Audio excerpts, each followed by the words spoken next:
জয় শ্রীহরি শ্রী বিষ্ণু নারায়ণ। আজকের বিষয় খুব সুন্দর। নুন আর কর্পূর, এই দুটি জিনিস আধ্যাত্মিক গুণে ভরপুর। তন্ত্র মতে এই দুটি জিনিসকে বিশেষভাবে ব্যবহার করা হয়। এই দুটি জিনিস সর্বগুণের অধিকারী। লবণ গৃহে যদি কখনো শেষ হয়ে যায় তাহলে জানতে হবে গৃহে দারিদ্রতা ঢুকে পড়েছে। তাই লবণ কখনো শেষ হতে দিতে নেই, শেষ হবার আগেই আনিয়ে রাখতে হয়। লবণ সবসময় রান্নাঘরে, গৃহিণীদের উদ্দেশ্যে বলছি, এই হৃদয়ের সোজাসুজি জায়গায় তাকে লবণ রাখতে হয়। তাহলে কি হয়, রান্নায় সুস্বাদু অনেক গুণ বৃদ্ধি পায়। মা অন্নপূর্ণা দেবীর কৃপা লাভ করা যায়। কখনোই রান্নাঘরের কোনো দ্রব্যের যে পাত্র খালি থাকে না, সব সময় দেখবেন ভরা ভর্তি থাকছে। লবণের যে পাত্রটা থেকে নিয়ে লবণ ব্যবহার করেন রান্নায়, সেই লবণের পাত্রটা কখনোই প্লাস্টিকের, লোহার, স্টিলের হওয়া উচিত নয়। সবসময় কাঁচের অথবা চীনামাটির অথবা কাঠের কৌটো ব্যবহার করতে হয়।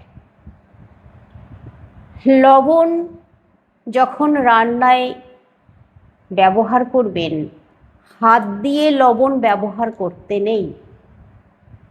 সবসময় কোনো কিছুর সাহায্যে লবণ ব্যবহার করতে হয়। লবণ সরাসরি কারোর হাতে তুলে দিতে নেই, কোনো কিছুর সাহায্যে দিতে হয় অথবা তাকে বলতে হয় নিজেকে তুলে নেওয়ার কথা। লবণের এই বিশেষ জিনিসগুলো, বিশেষ কথাগুলো যদি কেউ স্মরণে রাখতে পারে, তাহলে তার গৃহে কোনোদিনও দারিদ্রতা প্রবেশ করবে না। লবণ সন্ধ্যার পরে, সূর্য অস্ত চলে যাওয়ার পরে লবণ কিনেও আনতে নেই, লবণ বাড়ি থেকে কাউকে দিতে নেই। এমনকি গৃহের মধ্যেই হয়তো আলাদা পরিবার, সেই ক্ষেত্রেও ধার দিতে নেই লবণ সন্ধ্যার পরে। লবণ মাটিতে পড়ে গেলে সেই লবণ কখনো তুলে নিতে নেই, কখনো এ কাজ করতে নেই। এঁঠো লবণ কেউ কারোর খাওয়া উচিত নয়। এঁঠো লবণ খেলে শরীরে নানান রকমের রোগ ব্যাধি বাসা বাঁধে।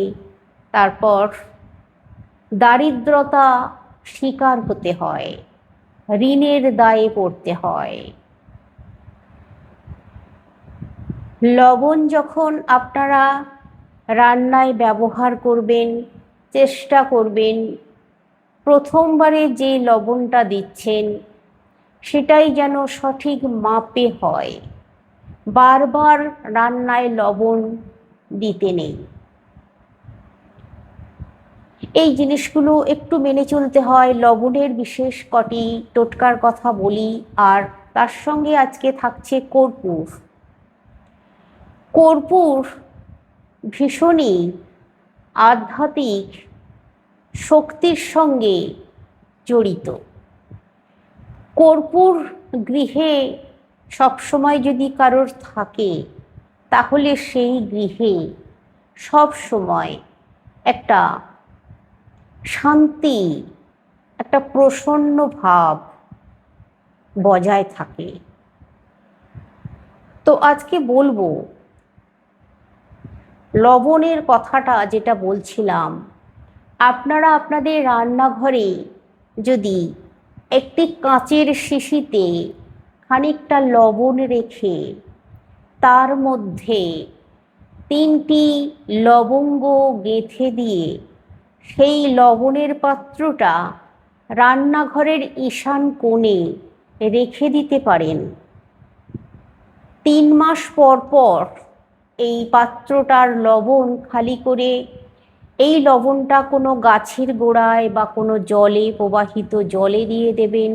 3 মাস কিন্তু রাখবেন, 3 মাস পর বদলাতে হবে। এই কাজটা যদি করতে পারেন তাহলে মা লক্ষ্মীর আশীর্বাদ পাওয়া যায়। আপনাদের রান্নাঘরে যেখানে খুব অন্ধকার, যে জায়গাটা, যে কোণটা, সেই কোণে একটুখানি লবণ একটা পাত্রে করে বসিয়ে রাখুন। আপনাদের যেখানে বাথরুম আছে সেইখানে একটা কোণায় লবণ ভরে তার উপরে একটা কর্পূর দিয়ে বসিয়ে রাখুন। আপনাদের বাথরুম থেকে যে নেগেটিভ এনার্জিগুলো গৃহে প্রবেশ করে সেগুলো আর করবে না। আর এই বাথরুমের লবণ 15 দিন অন্তর চেঞ্জ করতে হবে, লবণ এবং কর্পূর। আর লবণ কর্পূরের বিশেষ উপায়টা অবশ্যই এখন আপনাদেরকে বলি। এই লবণ আর কর্পূরের যে উপায়টা আপনারা করবেন তার জন্য যে জিনিস লাগবে সেটা বলি। তার জন্য লাগবে আপনাদের একটি বড় মাটির প্রদীপ আর একটা মাটির বাটি হলেও চলবে, অথবা মাটির প্রদীপ নিলেও চলবে, কিন্তু মাটিরই নিতে হবে। মাটি ছাড়া অন্য কোনো জিনিস, যেমন লোহার জিনিস, লোহা, প্লাস্টিক, এই রকম ধরনের কোনো পাত্র নেওয়া যাবে না, স্টিলের পাত্রও নেওয়া যাবে না, মাটির পাত্রই নিতে হবে। মাটির সঙ্গে একটা আধ্যাত্মিক যোগ আছে, তাই এই সমস্ত কাজগুলো করতে গেলে মাটির পাত্রই নিতে হয়। আপনারা 1 মুঠো মতন লবণ নেবেন আর কর্পূর নেবেন। যে কর্পূরটা নেবেন, আজকাল বাজারে যে কর্পূরগুলো পাওয়া যাচ্ছে সেগুলো খুবই কেমিক্যাল যুক্ত। এই কর্পূরগুলোই কিন্তু কোনো কাজ হয় না, তাই আপনাদেরকে দেখে কর্পূর কিনতে হবে। যে কর্পূরগুলোর কোনো শেপ নেই, আঁকাবাঁকা কোণ হয়ে আছে, এই রকম ধরনের ঢেলা কর্পূর নিতে হবে। 2টি কি 3টি টুকরো নিয়ে নিতে হবে। আর লবণের ব্যাপারে বলি, লবণ যেটা আপনারা নেবেন, এই লবণ যে রান্নায় যে লবণ ব্যবহার করেন ওই লবণ নিলে চলবে না। ওই লবণ, ওটা হচ্ছে সম্পূর্ণ আলাদা পদ্ধতিতে তৈরি, যেটা খাওয়ার জন্য, রান্নার জন্য ব্যবহার করা হয়। ওই লবণটা নিলে কিন্তু হবে না। আপনাদেরকে নিতে হবে সামুদ্রিক লবণ, যেটাকে রক সল্ট বলা হয়। একটা মোটা দানার লবণ পাওয়া যায়, আপনারা দোকানে পেয়ে যাবেন, যে কোনো মুদিখানা দোকানে বা দশকর্মার দোকানে আপনারা পাবেন এই লবণ। বেশ মোটা দানা, এই রকম লবণ নিতে হবে। এই লবণ নিয়ে আপনারা ওই যে মাটির প্রদীপ নিয়েছেন, ওই মাটির প্রদীপে ভরবেন। তার ওপরে লবঙ্গ আর কর্পূর দিয়ে দেবেন, কিছু লবঙ্গও দেবেন। লবঙ্গরও কিন্তু খুব ভালো গুণ আছে, যেটা অশুভ শক্তিকে দূর করার জন্য খুবই কার্যকরী। এই কাজটা কেন করবেন সেটা বলি আপনাদেরকে। দেখুন, আমাদের সংসার জীবনে ভীষণভাবে অর্থ কষ্ট টানাটানি চলতেই থাকে।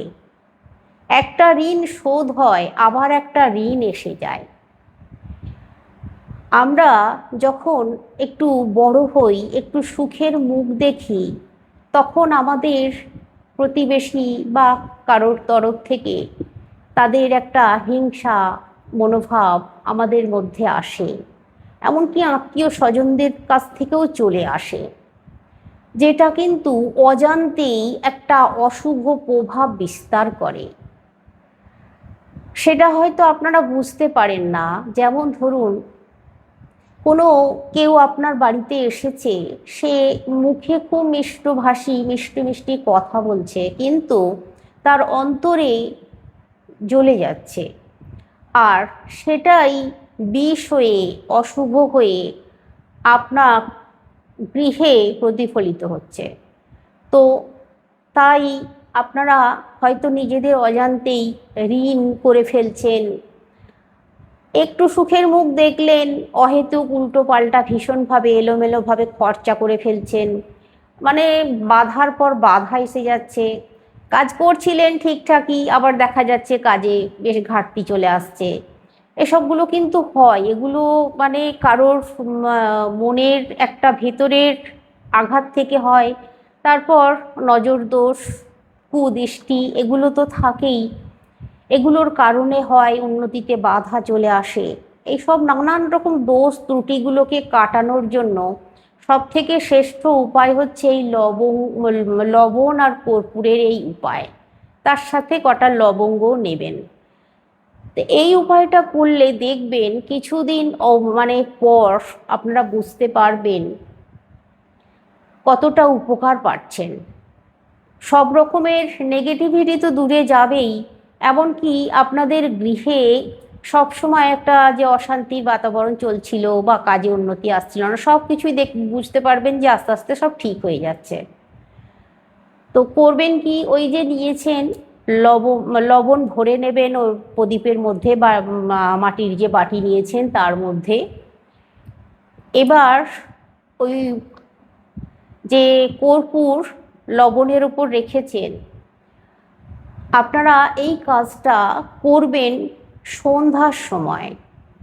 সন্ধ্যার সময় কেন করবেন সেটা বলি। সন্ধ্যার সময়, যে সন্ধ্যা গোধূলি বেলা যেটাকে বলা হয়, ঠিক গোধূলি বেলা সন্ধ্যা, এই গোধূলি বেলা সন্ধ্যা যে সময়টা হয়, এই সময়টায় আমাদের প্রকৃতিতে একটা আলাদা পরিবর্তন দেখা যায়। তো এই সময়ই যত রকমের অশুভ শক্তি ঢুকে পড়ে গৃহের মধ্যে, তারপর এই সময়টাই সঠিক সময় এই কাজগুলো করার জন্য। আপনাদেরকে কিন্তু অন্য কোনো সময় করলে হবে না, ঠিক সন্ধ্যার সময়তেই করতে হবে। আপনাদের যে মেন সদর দরজা আছে, সেই সদর দরজার সামনে ওই পাত্রটায় লবণ ভরে রাখুন, আর কর্পূর রাখুন, লবঙ্গ রাখুন, রেখে কর্পূরটা জ্বালিয়ে দিন। কর্পূরটা যখন জ্বালাবেন তখন ওই লবণ একটু চিড়চিড় করে হয়তো আওয়াজ শুরু করতে পারে। এটা কোনো ভয় পাওয়ার কারণ নেই, এটা জানবেন ভালো হচ্ছে। এতে করে অশুভ শক্তি আপনার গৃহে ছিল সেটা দূরীভূত হচ্ছে, তাই ভয় পাওয়ার কিছু নেই। এবার ওটা বেশ যখন জ্বলবে, জ্বলে যাচ্ছে, জ্বলে উঠছে শিখাটা কর্পূরের, তখন ওই যে মাটির পাত্রটা ওটা আপনাকে হাতের মধ্যে নিতে হবে। কিন্তু লক্ষ্য রাখুন, হাতের মধ্যে যখন নেবেন একটা কিছু কাপড় টাপড় দিয়ে তার উপরে রাখার চেষ্টা করুন, কারণ ভাঁজ করে একটা কাপড় হাতের মধ্যে রাখবেন, তার উপরে ওইটা নেবেন, না হলে হয়তো হাতে তাপ লাগতে পারে। তো এইবার ওটাকে নিয়ে আপনাদেরকে আপনাদের ঘরের চারিদিকে দেখাবেন, ঘোরাবেন, কোনায় কোনায় একটু ঘুরিয়ে নেবেন, বাড়ির চারিপাশে ঘুরিয়ে নেবেন। এবার ওই জিনিসটা আর বাড়িতে ভেতরে আনা চলবে না, ওইটা ওই সদর দরজার সামনে বাইরের দিকে রেখে দিতে হবে। ওটাকে রেখে দেবেন, একেবারের জন্যই ঘরের ভিতরে আনবেন না। এবার ওইটা করবেন কি, পরের দিন যেন কারোর চোখে না পড়ে, আপনারা নর্দমায় ঢেলে দেবেন। আপনাদের গৃহে যে ডাস্টবিন রেখেছেন তাতে ফেলবেন না, যেন কোনো নালীর মুখে ফেলে দেবেন। না হলে আপনাদের সামনে যদি প্রবাহিত কোনো জল থাকে, নোংরা ড্রেন হলেও চলবে, কোনো অসুবিধা নেই, সেখানে আপনারা ওইটাকে দিয়ে দেবেন। এইটা শুধু করে দেখুন, অশুভ শক্তি সম্পূর্ণভাবে দূরীভূত হবে। কিন্তু যেভাবে বললাম সেইভাবেই কাজটা করতে হবে, না হলে কোনো ফল পাবেন না।